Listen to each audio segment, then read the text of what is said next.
Lynx. Third row left. Rachel Blount, Minneapolis Star-Tribune.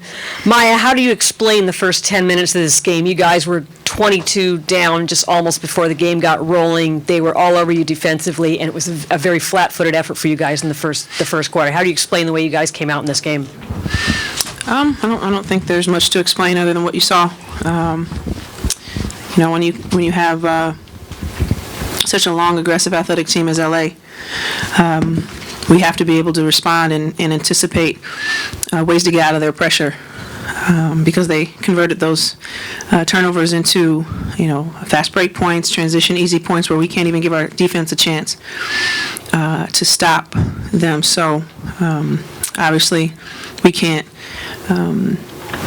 respond the way we did in the first quarter for any more time in this series, because they're extremely good at converting those turnovers into points. Next question, second row left. Mike Beaton, Exo Sports. Sylvia, what did you notice down low? You were held to 4 rebounds tonight after a couple of strong efforts in Minnesota. Kind of a huge contrast in Game 3.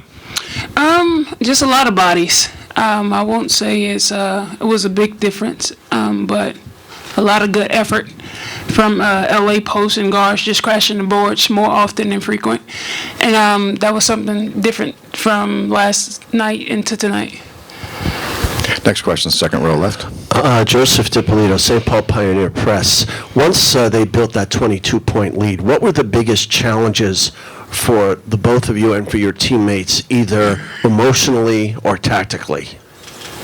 Well, it's a great team, so they're going to continue to find a way to go on runs. One of the things that we increased was our defensive intensity and getting some deflections, some steals to give ourselves some fast break points and more possessions that way. But at the end of the day, if we continue to turn the ball over, it robs us opportunities to score and gives them opportunities to score. So the second half, we still have to be able to clean up our turnovers. Otherwise, I thought, there were times where, we were really aggressive and on the same page and locked in and had a bounce in our step. But again, if you give that much of a lead to a great team, it's going to be really hard to come back. But I thought for the most part we had, some really good moments where we responded. Next question, second row all the way to your left. I'd like to ask this of both players. I'm Mike Terry with Sport Exchange. As well as both teams know each other, did they do anything tonight that surprised you?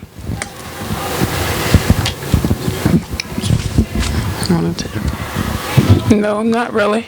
It was the same thing that we see in Game 1 and 2, besides the fact that we had a lot of turnovers and they converted. Next question, first row to the right. LT Wilson, TG Sports. I asked Coach Reed at practice the other day, of all the teams that you guys have played in the finals, is this team is about as close as an example of your team, the opposite? It's like playing yourself, the talent level. Not knocking from other teams, but because you guys are so equal. I think both teams throughout the course of the season proved that we care a lot about defense and offense. We were the two most consistent teams, holding other teams to lower field goal percentages, putting points on the board, and sharing the ball. So I think as far as our desire to get those things done, yeah, and the ability to get it done, yeah, we're pretty even that way. But I think we do go about getting our goals done a little bit differently. But like you said, this is a very appropriately matched finals with the top two teams defensively and offensively meeting up. Any more second row right? Lee Michelson, Hoop Feed.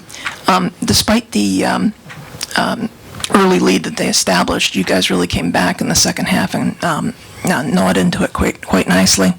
What were you doing that succeeded for you as you closed the gap in that second quarter? Our defense, I think, defensive intensity picked up. We were able to get to some loose balls, try to mix it up a little bit, and just create some momentum in our direction, and we were able to do that. We were able to get some ball movement, try to get in the paint and share the ball. So that second quarter, we were really able to fight, cut it to 8, and the second half, it was pretty much even. That third quarter, we were pretty much even. I think we lost that quarter by 2. I don't have the stats, but the fourth, we just didn't have enough